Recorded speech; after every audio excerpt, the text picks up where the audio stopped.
out of my comfort zone completely. So I wanted to expand on the relationship, and I have a lot of negative people in my life, and it's very difficult for me to not take that all in. And because there's some momentum about it, and so we get that. But a little bit of finding satisfaction through meditation changes every one of those relationships a little bit, and then the next day they change a little more, and then the next day they change a little more. And you know what changes? Not their behavior and not what they think of you, but your feeling about the importance of what they think of you. And that's what I'm looking for. Yeah, after a little while you just get feeling so good that even though they might be negative even about you, you kind of get it. It's sort of like if you're watching a little guy just learning how to walk and he keeps falling down, you don't say, "Get up, you little dummy." You just know he doesn't get it yet, and he will. And so once you catch your balance, then you're more patient with others as they catch their balance. It seems to be very difficult to absorb, to take that in. Well, that's because we're almost asking the impossible. When that's the momentum that's going, you see, we were teasing with our friend earlier because she called out truth, and we were playing with the word truth. Truth is not the best word. Here's what we mean by that. Esther would say, "But Abraham, it's true, so shouldn't I think about it?" And we say, "It's only true because somebody thought about it." So if what they thought about and what they created you want to create, then give it your attention. But if they've created some truth that you don't want in your life, then ignore it if you can. Jesus said, turn the other cheek. Give your attention to something that you want to attract into your experience.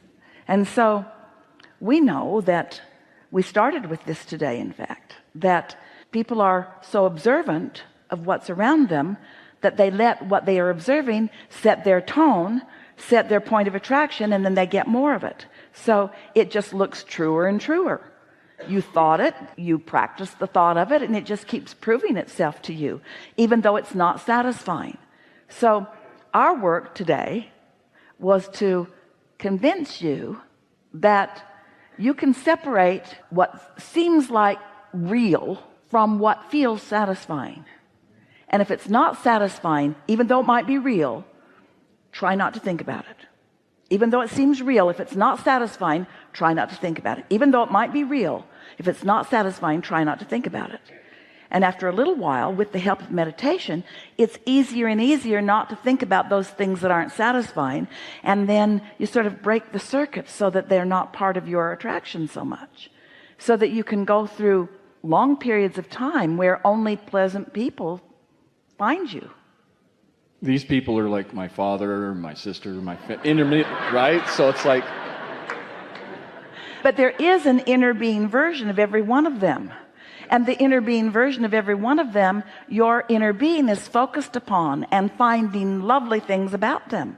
Give us one example of something unwanted that comes at you often from one of them, and we'll show you what we mean. Why don't you go get a job instead of working for yourself and not making any money? How are you going to pay the bills if you don't have a job? All right, so there it is. Do you appreciate the interest that this person has in you? Yes.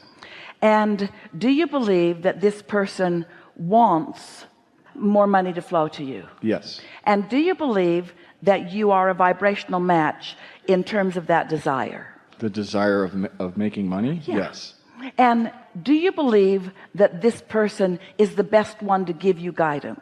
No. So that's where you sort of part company. So do you believe that you have the ability to tap into your own guidance? Yes. But do you believe that you've sort of trained them and they've trained you to give guidance to each other? Yes. It's easy to understand why they think you should listen, but our question to you is, hasn't it been, our statement to you, hasn't it been quite a long while since you've really taken any of their guidance? Yes. So they're not really shocked that you're not taking it now. Yes, correct. So it's really not the big battle that you're making it out to be, because you haven't been listening to them for a long time anyway. And they're not really listening to you for a long time anyway. They really want to just commiserate with you about the fact that you're not making any money. In fact, maybe they're taking a little delight in that, just a little bit, which really gets your goat. And that's a lot of what it is I feel myself wanting to commiserate with it and get into all the drama and get into all of it. Or as we were talking about earlier, justification. Yes. So what if you were to say to them, now just follow this through with us just for a little bit. What if you were to say to them, you're probably right. You've given me a lot of good guidance through the years. And I know for sure that you care about the outcome of this. And I thank you for that. And I'm going to consider everything that you're saying. And thank you for rooting for me.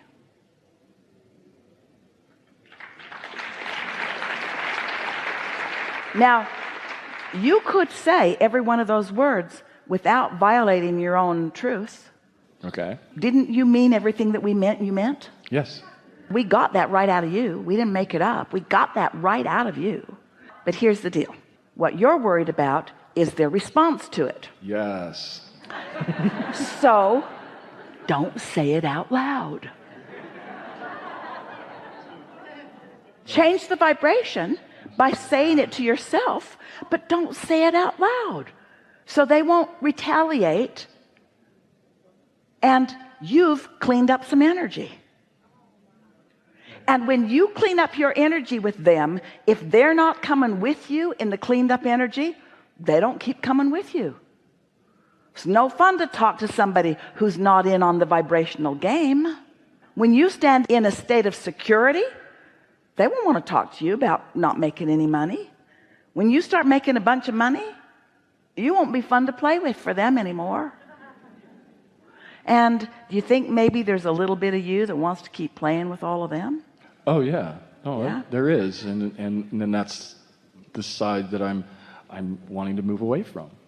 That whole entire thing of holding on to all that negative, because that's what I'm doing. Is I'm holding on to the negative and reinforcing it and going, yeah, you're right, and feeding into it. And I don't want to do that. I want to feed into all of that positive stuff. You can't go cold turkey. You can't just stop doing it all at once. And everything about them is not negatively serving you. Some of it is positively serving you. And you don't want to sever all relationships. You just want to take the best parts of them with you.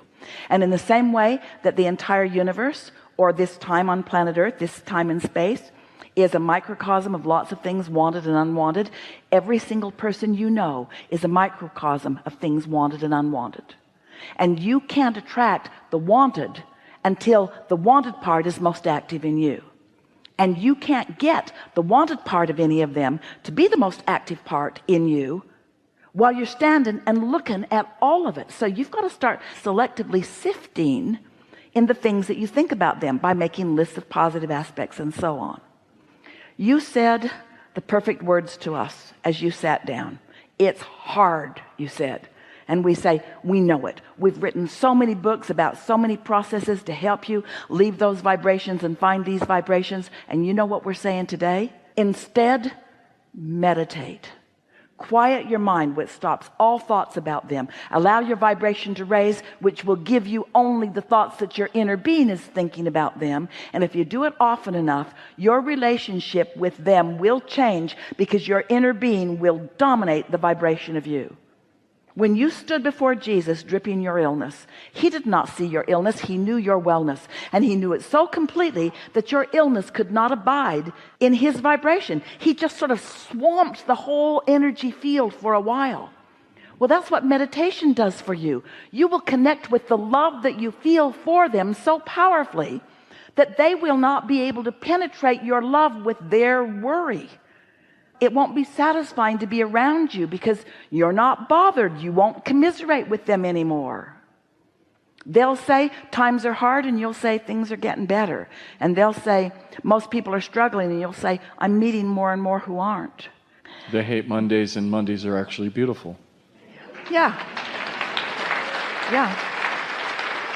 They'll say it's hard, you'll say it's getting easier. But don't say it out loud. Don't pick a fight with them. And that's what I do when I open my mouth about it, is I pick a fight. Well, it's hard. It's hard not to defend. That's what we were talking about. You're standing in the place where you don't really want to be. and somebody's looking at you, so it feels like you should explain why you're not in a better place, and every word that comes out of your mouth just nails your feet to the floor in a stronger way. So you want to practice that when they're not with you, so much so that they don't want to be with you. Or if they want to be with me, they have to change their own ways. Or they don't change their ways and you don't care. That's what I want. That's the very best. You don't say, get up, you little dummy.